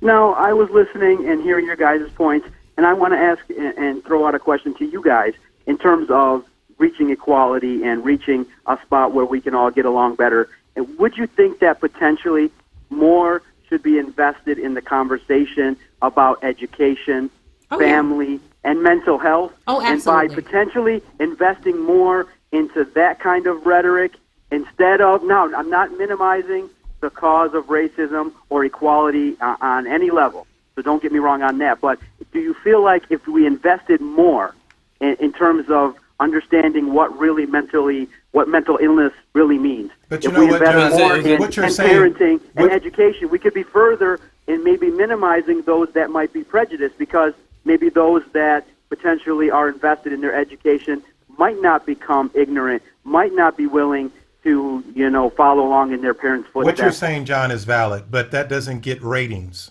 You know what I'm saying? And I'm going to go over here, John. I don't like the okey doke, okay? Lord. And I'm going to tell you something. I'm going to tell you something here we about go. Colin Kaepernick. Oh God. Would Michael Jordan kneel? Okey-doke. Would Michael Jordan kneel? Would Michael Jordan start this controversy that Kaepernick is doing? Can I? But it's No. like, No, but no. at the same That's time, apples like and Michael oranges. Jordan, No. Michael Jordan is an athlete. Like OJ was an athlete. It's like I'm not he's a- black. he's a I'm type- OJ. Kaepernick I'm not used black, I'm an OJ. opportunity. No, And let me you tell you guys something. fell for the No. okey-doke. This no, is but not like, the but like, okey but doke. let's go back a little bit. Can you explain the Let's- okey-doke? They're Honey, like Kaepernick. It's gonna be You're what not get from the me. streets. I'm affiliated with urban streets. No. Okay, so That's not. When I come at you like you think All that the I'm doing checks. something right, but really I have a motive. You know. Oh my God. That's know what's so interesting? not. Now, John, Okay, that's no. not what the okie doke means. No. I don't know. I'm from the suburbs. I Can don't we know. just not? But Okay, you know we're. what? Like when you go back to Kaepernick, though, I think it's. I'm gonna be honest with you. At first, I thought this dude is just trying to get attention because he was demoted in his position at the time of this protest. He was, there was a good chance he was going to get cut. He wasn't playing very well, right? And so I was like, at first, when they found him, they caught him first sitting, right? When he was sitting at first, I said, this dude is just trying to, get attention. All of a sudden, he has an afro. You know what I mean? And sort of like, And he's biracial, isn't he? Biracial. Okay, look. He was a- Okay, and- so. but hold on, Light-skinned people are the most racist Can people I you tell ever want you to meet. something? Wait. But let me hold You on. gonna let me leave Barack Obama alone? For But, real. That's my uncle. but what's interesting is that I think he actually learned more over time as to how to actually go about doing this, even in the right way. So it's like when he went and he reached out to veterans and asked them pointedly, how can I do this and not disrespect you, veterans? and not disrespect you. And it was a veteran that actually gave him the idea to kneel, take a knee, because he knew that in the military, this is what they do when they honor their dead. They're dead. Yeah, They we've take a got knee. 2 folded flags in my family, And then when they take a knee, and I think it's very important that the lengths that he went to do it the right way. find a protest that didn't bring us to this point where we were talking about disrespect, but it was but the reality is, I don't think there's anything that he could have done that really would have appeased anybody. When you're in that position, and when you're and John, I'm want to have this conversation with you because this is a place that hits home for me, because I get deeply offended when others tell us how we should protest or how we should start the conversation about inequity. I'm going to be real with you. Equality is not the goal, because equality assumes that there is a level playing field. Playing field has never been level. The thing that people of color in America are striving for is a level of equity. Okay? So in that, when we're talking about going out and bringing attention to our issues, which are America's issues, because here's the thing. When America gets a cold, black people get the flu. When there's police brutality, we see it first. But please believe that if they're allowed to abuse unchecked, and I'm not indicting all police, my daddy, my uncle, my cousins are police officers. I'm indicting bad police, okay? When people are allowed to abuse authority on one group, it's only a matter, without anybody else protesting, it's only a matter of time before they do it to everybody, okay? So when you tell us this is not the right venue or the right way to go about it, how would you start the conversation? Okay, now that's a very good point that you bring up, because now I want to put it, excuse me, I want to put it back to you and ask you, who's the arbiter of what's equality? When do we get to hear, that this is what equality looks like? And we're talking about equity. We're talking about equity, and equity is it's a finite thing. It's a number. How do you decide what equity is? It's a level. What is that? Okay, tell me, what does that look like? What does equity in your mind look like? Black people don't know. Equity looks like... They don't know. Stop. Equity looks like every person in this country having the same level of opportunity as everyone else. And that's not where we are. It's just not. Where are the level of opportunity? Okay, no one's asking you to give a damn thing. We're asking for the door to remain open. Period. Oh, it seems to me, and I am black, that it's just black people complaining. Oh God. That's the only ones you hear, blacks and gays. That's it. They're Mexicans, Puerto Ricans. Why do you say that? Why would you ever say that? Latin. I mean, there are other people here. Okay. Yeah, you're talking about there's other people that have a legitimate protest. Women. There's other groups that have trans people that have a legitimate protest. Oh man, that's why we're here. That's why we're having all these problems, because of the stuff that Barack Obama did. You know what? You know what's interesting that's is that it goes back we to go my. to the parking lot in a minute. It really goes. It really goes back to that statement I made a little bit ago about I wonder is there a dollar amount that you could put on this that would sort of move the needle, and the reality is I don't know. It's like like going back to that thing about Ford is like she says she's willing to put money towards whatever. You can't buy dignity. You can't buy integrity. The number one, and that's sort of like. But then again, as I'm looking at it, I say, okay, let's do this. Pay everybody's water bill in Flint for a year. Okay. Wow. How about that? Wow. Let's see.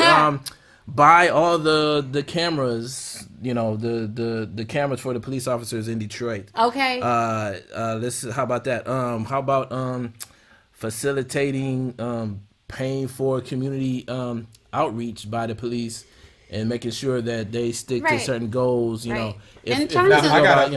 respect John's time because we're running long though. Yeah. But John, I just got one last question for you. Statistics are showing that there's a drop in NFL viewership. Why do you think that is? Didn't we just go over this? There's a lot of factors that go into NFL viewership. One, the competitiveness of games. Two, there's now a variety of options. I mean, you can get a lot of packages, at basic levels of streaming that you can watch 30, 40 other channels that might be more entertaining. There's just right now, in terms of NFL viewership, you got to put on quality games.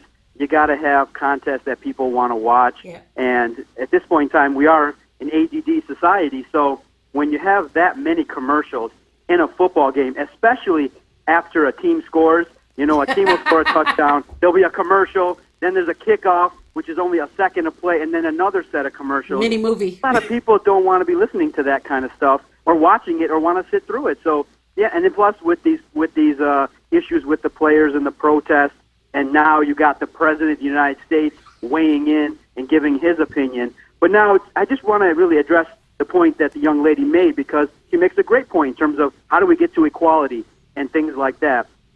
And I say to myself, okay, how did I get to the point where I did? I worked hard. I faced adversities. I faced challenges. I faced hurdles.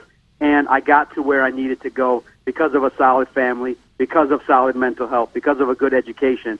And I feel like potentially by not discounting the discussion of race, that always will need to be discussed, but potentially by emphasizing other issues in society, then potentially we can meet the goal of equality. And I just would ask you, how did you get I think that poverty is a huge factor. I think that poverty, education. I feel like I'm talking to a successful individual. Share your story. How did you get to where you're at?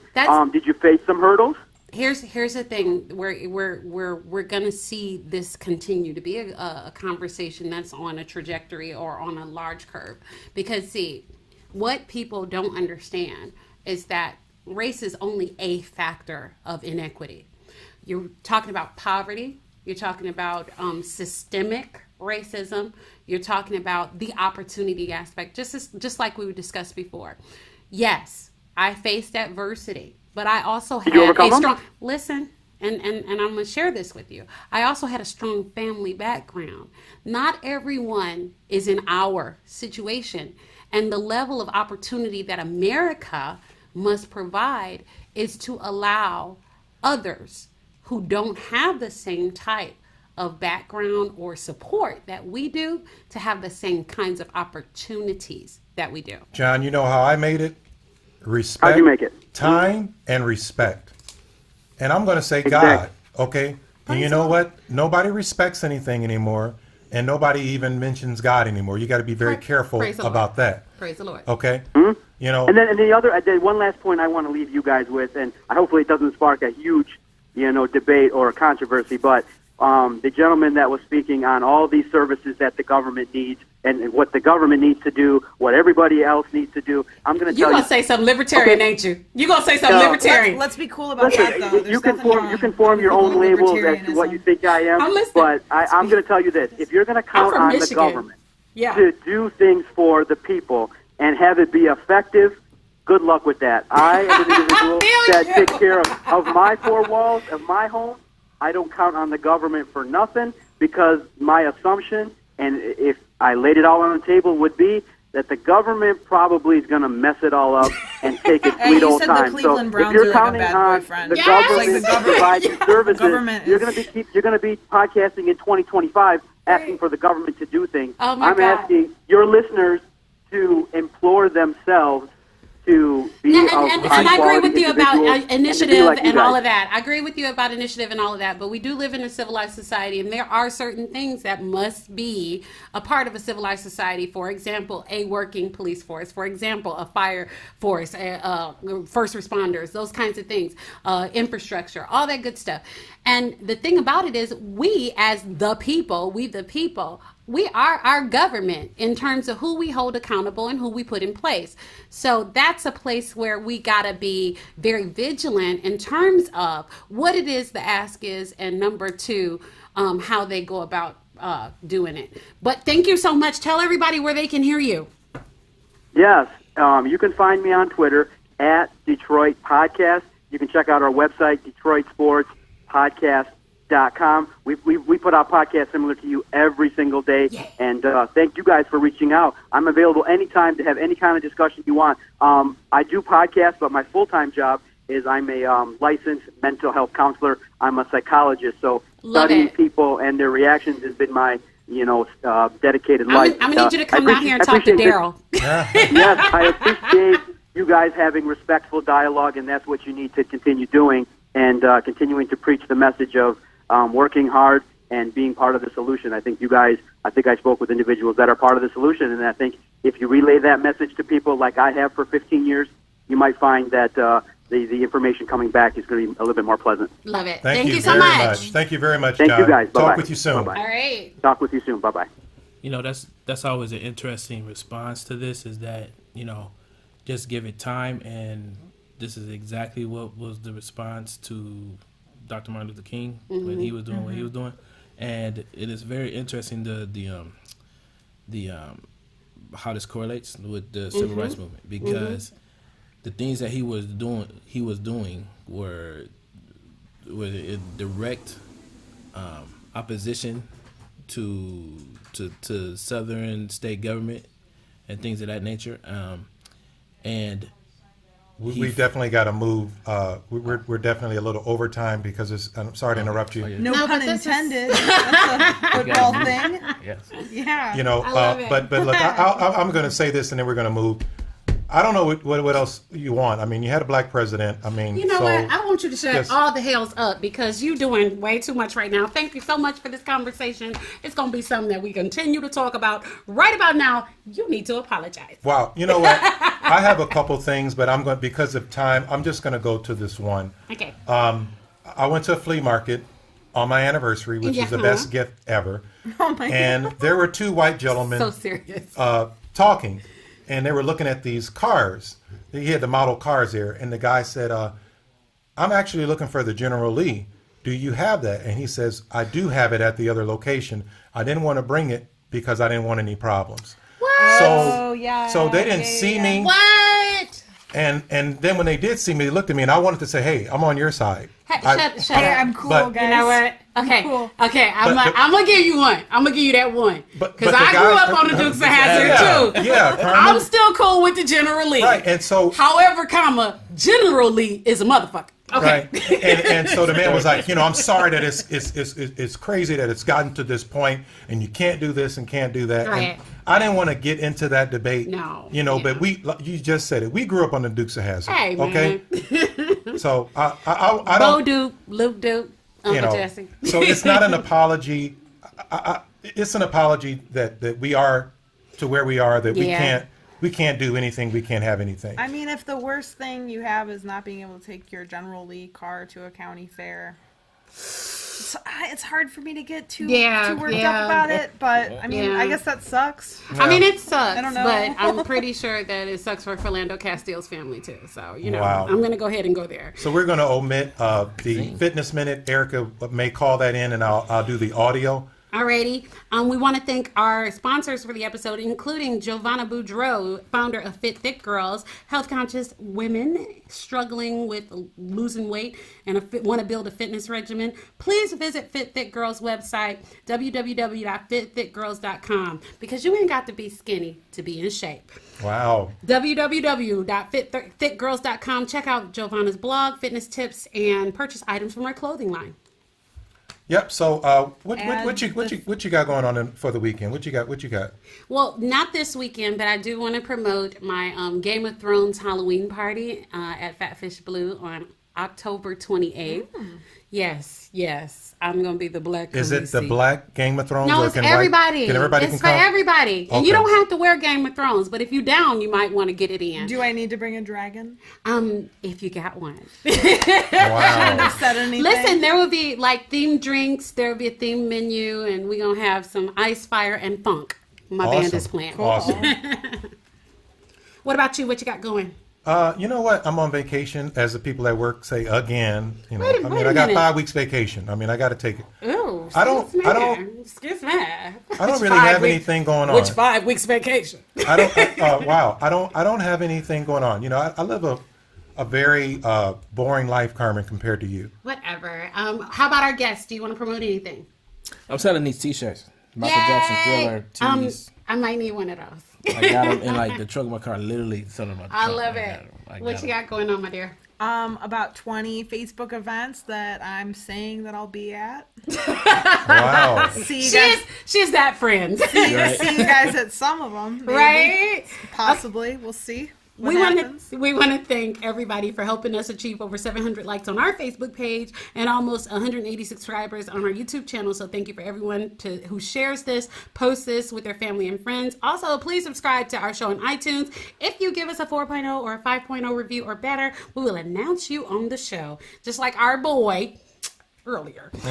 Don't forget to check out our sponsors, Lipson, Three Kings Clothing, and Podcast Detroit. Also, Fit Thick Girls.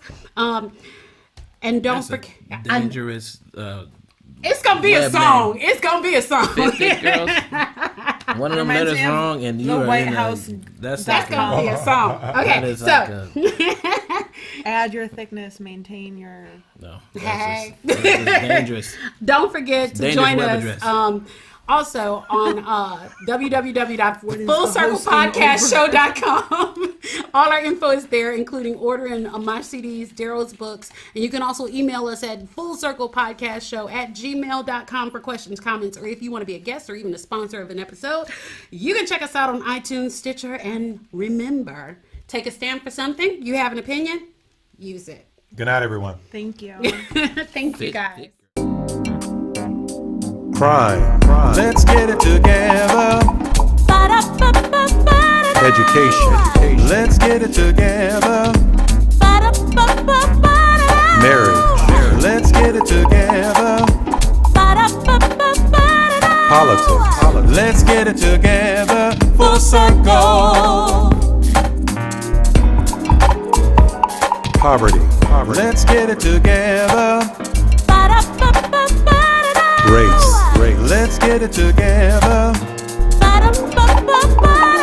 Full circle.